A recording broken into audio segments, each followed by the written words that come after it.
Y se abrieron tantas preguntas que dijimos, bueno, vamos a empezar a hablar también de otras cosas que tienen que ver efectivamente con la aplicación de la ley bases y también con la economía en particular. O sea, lo que quiero es que podamos tener un análisis bien concreto de nuestra realidad hoy en día, para que veamos cómo se va a venir la Argentina, ¿no? Así que la voy a saludar a Paulina Lescano, que es ingeniera agrónoma, es especialista en todo el mercado agro, porque ¿qué dijo Caputo hace unos días? Que si la ley base se aprueba, el impuesto país se reduce. Bueno, ¿qué implica eso, no? ¿Qué significa? Todo eso lo vamos a hablar con Paulina. Ya saben, las preguntas que tengan para hacerle nos las pueden ir dejando. Pero ante todo te agradecemos, Paulina, gracias por sumarte a este espacio. Acá Agustina Girón te saluda. ¿Cómo estás? Buenas tardes. Hola, ¿qué tal? Buenas tardes, Agustina. Un Bueno, placer. gracias por la invitación. El otro día el ministro decía que si hoy se aprueba la ley bases, se quita, o empieza a quitarse en realidad, se empieza a reducir el impuesto país.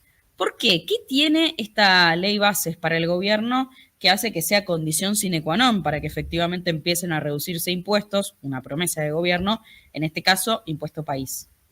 Bueno, pensá que es la ley con la cual el gobierno comenzó su mandato y tiene, digamos, todo lo que ellos buscan, que sería como una especie de regulación de la economía que permitiría, de acuerdo a lo que ellos consideran, generar las condiciones para que el país crezca en esa, digamos, en esa libertad económica de mercado que mencionan. Entonces, como vos dijiste, sería, el ministro dio esa condición para, digamos, bajar ese impuesto. La realidad es que esa promesa es bastante, a mí me llamaría la atención si lo logran hacer. Por un lado, se volvería, de acuerdo a lo que él dijo, al nivel que tenía previo a que asuma este gobierno. O sea, no es que se elimina, de acuerdo a lo que dijo Caputo, sino que se volvería de 17,5 que lo pusieron ellos en diciembre, apenas asumieron, al 7,5 que había previamente. Claro. Otra cosa que hay que tener en cuenta, que en diciembre, por más que no se hiciera esta, digamos, esta vuelta atrás al 7,5, en diciembre dejaría de tener efecto, ¿no? Si no se vuelve a aplicar ese impuesto. O sea, a fin de diciembre ya no existiría más el impuesto país, se apruebe o no se apruebe la ley base, ¿no? Claro, porque Eso eso ya tenía una fecha de vencimiento porque había sido prorrogado, digamos. exactamente, el 24 de diciembre ya perdería efecto, o sea, se eliminaría por completo, salvo que desde el gobierno se vuelva a implementar. O sea, que ya ahí tenés varios datos importantes. Ahora, Y suponete que no sale la... Ah, perdón, ibas a terminar. no, y que después que es bastante difícil pensar en que se pueda, digamos, reducir o eliminar, porque ha sido el único impuesto, junto con los derechos de exportación, que lograron crecer en lo que va de enero a mayo. O sea, tiene una importancia muy elevada, llegó a ser cerca de un 10% de todos los impuestos que recaudaba el Estado. Entonces, parece medio difícil que, por más que se apruebe la ley bases, se pueda cumplir con esa promesa, ¿no? Mm, claro, es que ahí está la duda, ¿no? Porque digo, aunque se venza, ponele que ahora no se aprueba la ley bases, Mm. teniendo en cuenta lo ajustados que están los números. Vamos a ese escenario, que es una posibilidad. El gobierno puede utilizar esa excusa y decir, bueno, no solo no lo bajo, no lo quito, y es más, vuelvo a prorrogarlo porque es una necesidad para las arcas del Estado. ¿Es efectivamente así? Y yo creo, o sea, tienen la posibilidad de hacerlo mediante, digamos, una renovación de ese decreto que ellos implementaron a partir de que asumieron. La Mm, realidad es que es un impuesto totalmente distorsivo porque todo lo que se importe, por ejemplo, específicamente para lo que es el agro, todos los insumos, desde fertilizantes, fitosanitarios, maquinaria, un montón, prácticamente todo tiene que pagar ese 17,5%, que imagínate cómo encarece los costos de todo. claro, claro. Es contraproducente para justamente el objetivo que se busca desde el gobierno, que se genere un aumento de actividad productiva, ¿no? Entonces, sí, creo que lo puede hacer, pero ya sería muy contraproducente que lo vuelva a instaurar o que lo deje en el nivel que está actualmente. Mm. Si se retira, ¿qué pasa con la economía argentina? ¿Qué pasa también? Digo, vos sos especialista también en todo lo que es el mercado agro. ¿Qué pasa con ese mundo, con esa economía? Si se elimina, o sea, si en diciembre, por ejemplo, no tenemos más impuesto Sí, país, bueno, sí, automáticamente bajan un montón los costos de todo lo que es los sistemas productivos. Entonces, cuando a un productor de la economía que sea tiene unos costos, imagínate que es muchísimo, un 17,5% en el costo de todo lo que se importe. sí. Eso seguramente se va a trasladar o en aumentar la superficie cultivada o en utilizar más de esos insumos que no serían tan caros para que tenga más tecnología de cultivo, eso automáticamente es más producción y finalmente el resultado es que como Argentina tiene un consumo que es bastante bajo porque somos pocos en relación a lo que producimos, todo ese exceso de producción se exportaría y finalmente eso que se exportaría sería más ingreso de divisa. Entonces, sería, digamos, para mí sería un efecto multiplicador positivo si Claro. realmente se reduce o se elimina ese impuesto. Vale decir que el efecto sería no solamente para quienes forman parte del mundo del agro, sino también para el ciudadano a pie que consume, porque hoy en día los precios, digamos, se ven elevados también por ese impuesto. Sí, totalmente. Como vos mencionaste, todo lo que es producción, yo lo encaré, claro, como soy ingeniera agrónoma, lo encaré por el lado justamente de que se mejoraría la producción. Pero como vos decís, ese menor costo también se puede trasladar al producto que finalmente llega a la góndola que nosotros como consumidores vamos a tener. Entonces, también es un beneficio desde el punto de vista, si querés, inflacionario, porque sería menos presión de precio para lo que pagamos los consumidores. Entonces, me parece que sería, o sea, el efecto creo que todos coinciden que sería positivo. El tema es que hoy, en la situación en la cual está la economía argentina, tiene un peso altísimo en los ingresos que necesita el Estado. Entonces, ahí está justamente la lucha, digamos, de que si bien se sabe que es positivo sacarlo, es sumamente necesario hoy para las arcas del Estado. Claro, se entiende. Acá hay varios que están del otro lado escuchando y preguntan algunas cuestiones, por ejemplo, acá, espérate, porque las tengo anotadas. ¿Hay alguna chance, dice Pablo, de sostener el superávit sin el impuesto país? Un poco con el cálculo, ¿no? Que vos hacías recién. Bueno, yo creo que sí, el tema es por ahí ese timing, ¿no? ¿Cuándo se logra, digamos, achicar o eliminar o se cumple con que a fin de diciembre ya no esté más? ¿En cuánto tiempo se logra ese aumento que yo les mencionaba de productividad, de más superficie sembrada, etcétera? Yo creo que quizás, pensar que en el agro nosotros hoy estamos sembrando trigo, por ejemplo, que se va a cosechar en diciembre, que son ingresos que van a entrar al país en diciembre.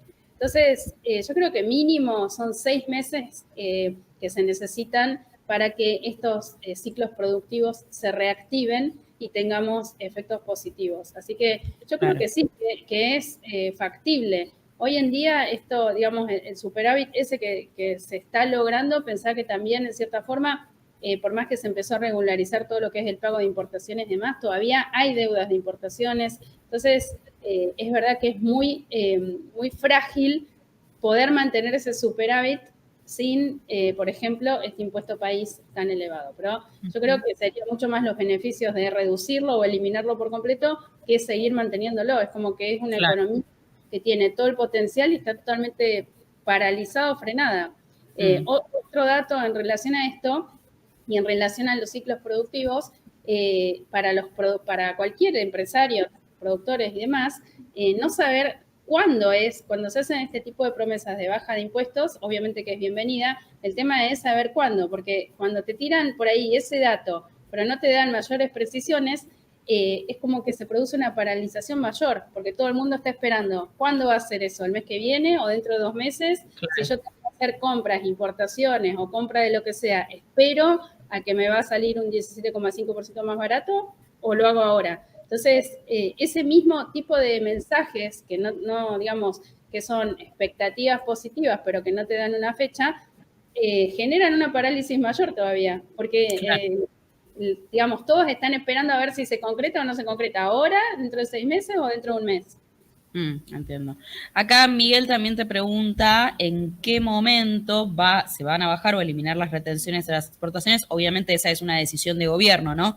Pero con el conocimiento que vos tenés, ¿qué escenario imaginás o qué perspectiva ves? Mirá, yo creo que es algo similar a lo que pasa con esto que estamos hablando del impuesto país. Recién te decía que el impuesto país y junto con derecho de exportación son los dos únicos impuestos que aumentaron la recaudación respecto al año pasado. Entonces, es lo mismo, ¿no? Más allá que haya coincidencia, que es totalmente distorsivo, que es negativo, etcétera, se necesita. Mirá, de enero a mayo, comparando este año con el año anterior, el impuesto país aumentó 280% en recaudación respecto al año pasado. Y los derechos de exportación 64%. Entonces, y son los únicos que crecieron de enero a mayo. Entonces, yo creo que es muy difícil, fíjate que ni siquiera lo promete el gobierno, o sea, dice que en algún momento se va a sacar, pero no pone fecha como si por ahí se pone fecha con el impuesto país. Yo creo que en este 2024 no hay chances de que eso ocurra. Sería muy positivo que ya en el 2025 se empiece a hablar por lo menos de qué cultivos pueden tener alguna baja en los derechos de exportación. Claro. Acá Agustina Ferreira, bueno, hace una pregunta que tiene que ver con lo que yo te planteaba recién de cómo le afecta esto después al bolsillo de la gente, ¿no? Y dice, si sacan el impuesto país, la verdura, la fruta, ¿se va a ir a precios razonables? Bueno, ella está, viste, dice, o van a seguir robándonos, porque sale más barato una fruta en España que en Argentina. Esto es lo que vos decís que puede llegar a tener efectos efectivamente en el bolsillo concreto de Sí. la persona de a pie que compra día a día, al menos un poquito. Sí, totalmente. Yo creo que sí. Y después hay varios temas, ¿no? Porque acá Florencia menciona esto, de que, como ves que dice, nos van a seguir robando con los alimentos. Pensemos que en toda la cadena, en general, los más afectados en cualquier sistema productivo son los productores y los consumidores, porque en el medio tenemos un montón de distintos participantes y cada uno de esos participantes va sumando por un lado sus ganancias y por el otro lado, en un contexto de altísima incertidumbre, cada participante le va agregando un por las dudas, ¿no? Por las Claro, dudas que haya una devaluación, por las dudas que aumenten un impuesto, por las dudas. claro. Entonces, esa diferencia que se observa entre, por ahí contestándole a Florencia que menciona de que nos roban con los alimentos, tengamos presente que muchas veces entre lo que recibe un productor en el campo y lo que nosotros pagamos como consumidores se multiplica entre 5, 6, 7, 8 veces. Entonces, es toda la cadena que ya tiene un exceso de impuestos, no solamente este impuesto país. Cuando comparamos con otros países, por ejemplo, que no sé qué hablamos de la zapatilla está más barata en Estados Unidos y no acá, etcétera, cualquier cadena de producción nuestra tiene 60% de impuestos como mínimo. O sea, cualquier cosa que nosotros pagamos tiene esa carga impositiva. Entonces, son muchos, claro, es muchísimo que nos diferencia con otros países y que hace que los consumidores paguemos lo que estamos pagando y que los productores reciban mucho menos quizás que en otros países, ¿no? Es increíble porque todos los sectores productivos con los que hablas siempre mencionan como un gran problema el alto nivel impositivo que hay en la Argentina, ¿no? Exactamente, y lo peor de todo es que hay algunos impuestos que están en el productor primario y en cada uno de los eslabones se van como multiplicando. Se van acumulando. Exactamente, sí. Te hago la última que es un poco más específica, pero no la quería dejar de mencionar. Acá Miguel te pregunta cómo se podría corregir la disyuntiva que hay entre el dólar para exportación de granos versus el dólar para importar insumos agropecuarios, que imagino que también para el sector es un problema, ¿no? Sí, totalmente. Bueno, esa diferencia entre el tipo de, bueno, esto que está comentando Miguel, tiene que ver justamente con el impuesto país, porque ¿por qué el dólar importador es, o sea, fíjate que tenés el dólar exportador que tiene una composición de 80% del tipo de cambio oficial y un 20% del contado con liquidación, y el importador es el oficial con ese impuesto país que estamos hablando. Entonces, ya automáticamente te genera una distorsión adicional, que es que todo lo que se importa, en realidad, está a un tipo de cambio más alto que lo que se exporta. Entonces, claro, la manera de corregir justamente esa distorsión sería eliminando, o sea, la manera de corregir todas las distorsiones sería tener un único tipo de cambio. Eso claro, no hay dudas, ¿no? y que no haya cepo. Eso sería la manera de que la economía de una manera u otra se vaya acomodando sin estas distorsiones. Eso sería, digamos, eso sería a lo que apunta los mensajes que da el gobierno, o por lo menos en campaña eran todos los mensajes que existían, que iba a haber un único tipo de cambio, que no iba a haber cepo y que, bueno, que se iba a poder exportar, digamos, sin mayores dificultades. Te hago la última, que tiene que ver con la coyuntura. Hoy en el Senado, en este mismo momento, mientras hablamos, está debatiendo la ley bases. ¿Hay algo, por lo menos dentro del paquete fiscal, respecto a todo lo que estamos hablando, que vaya a ser mella en todo esto que vos estás analizando? ¿Qué análisis haces sobre lo que se está debatiendo ahora?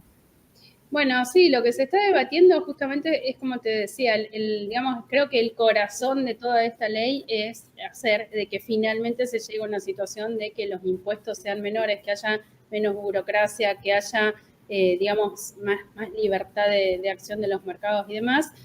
Ahora hay que ver, como vos dijiste, ¿no? Estamos ahí, ¿qué estamos? ¿Casi en un empate? Sí, estamos. El gobierno dice que no, pero los cálculos no me cierran tanto a mí.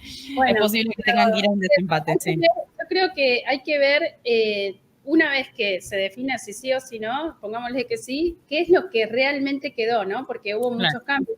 Te escuchaba a vos mientras yo estaba esperando las empresas que se sacaron de privatización y demás. Entonces, imagínate que esos son como los grandes temas que nosotros estamos siguiendo, pero después la cantidad de otros que tenemos que ver es cómo quedan finalmente.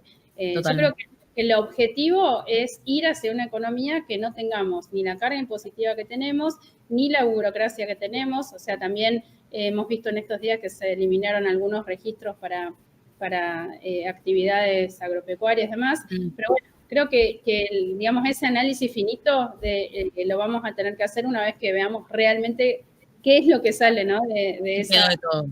Sí, totalmente. Muy bien. Paulina, ha sido muy amable, gracias por charlar con nosotros y sobre todo por prenderte a responder todas las preguntas que te han llegado en vivo. Bueno, gracias a vos, un beso. Un abrazo. Allí pasaba Paulina Lescano, ingeniera agrónoma especialista en mercados agro.